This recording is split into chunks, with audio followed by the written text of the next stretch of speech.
Bonjour à tous, je vous retrouve aujourd'hui sur le chapitre 6 de Célesta. Chapitre 6, 86.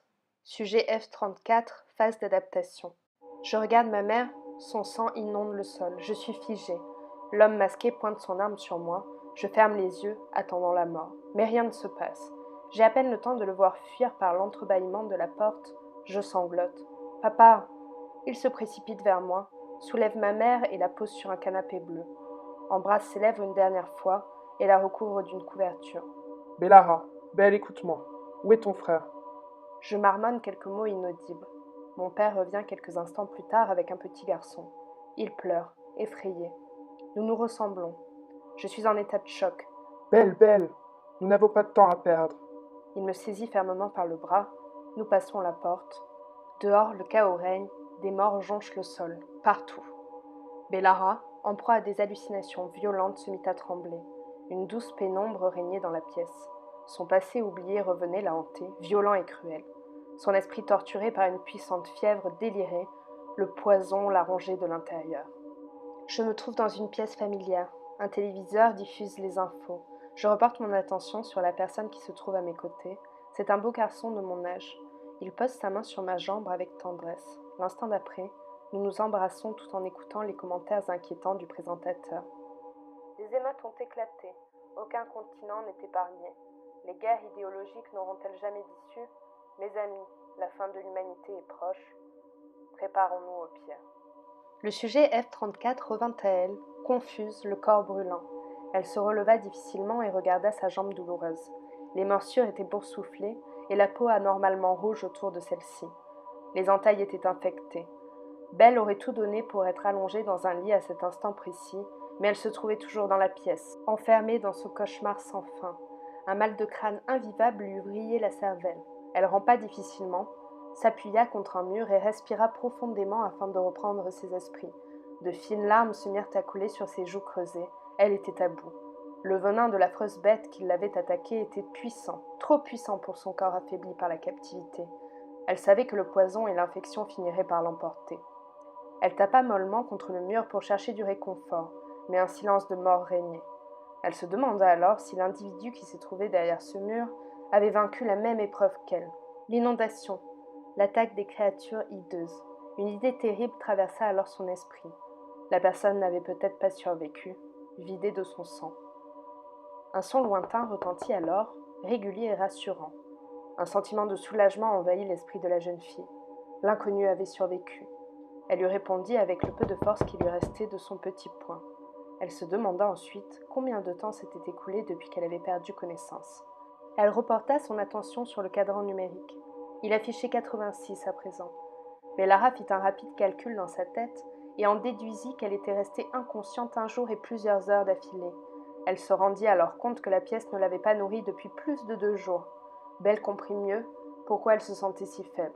En proie au désespoir, elle implora la pièce à voix haute. « Aidez-moi, j'ai mal, j'ai faim, je souffre. » Ses paroles se perdirent dans le silence. Aucun processus ne se mit en marche pour lui venir en aide.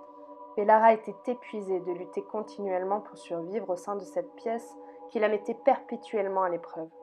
Elle se laissa tomber sur le sol, découragée, et sombra dans un sommeil dénué de cauchemars, un sommeil aussi profond que la mort. Le sujet F34 revint à elle quelques heures plus tard. Elle n'était pas morte. Elle aurait bien voulu mourir dans son sommeil, épargnée de toute douleur, mais visiblement, elle était plus résistante qu'elle ne le croyait. La fièvre était toujours là, et elle ne sentait plus le bas de son corps. Elle scruta le sol, espérant que le dirigeant qui contrôlait la pièce avait entendu ses supplications. En effet, un récipient plus large que les précédents trônait au centre de la salle, un plateau et une sorte de verre étaient posés juste à côté de celui-ci. Elle s'arma de courage et traîna son corps vers l'ensemble à l'aide de ses bras. Elle se pencha sur le large récipient. Il contenait une mixture différente des précédentes que Bellara engloutit sans se poser de questions.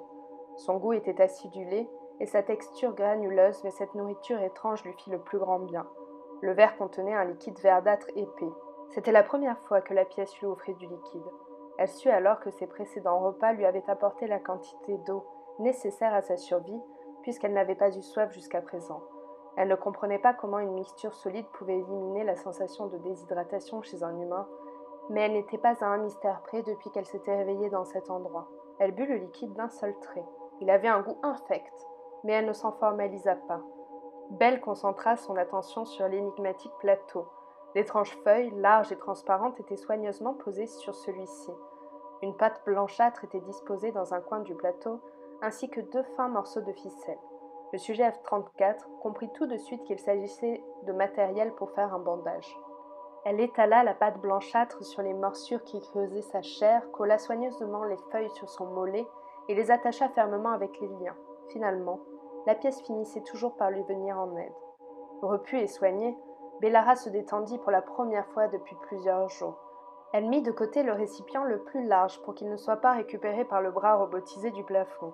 Elle était sûre qu'il lui serait utile tôt ou tard et s'appuya contre un mur.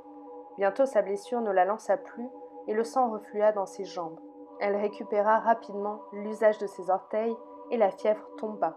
La pâte blanche avait un pouvoir soignant plus qu'efficace. La jeune fille expira bruyamment. Elle n'allait pas mourir aujourd'hui.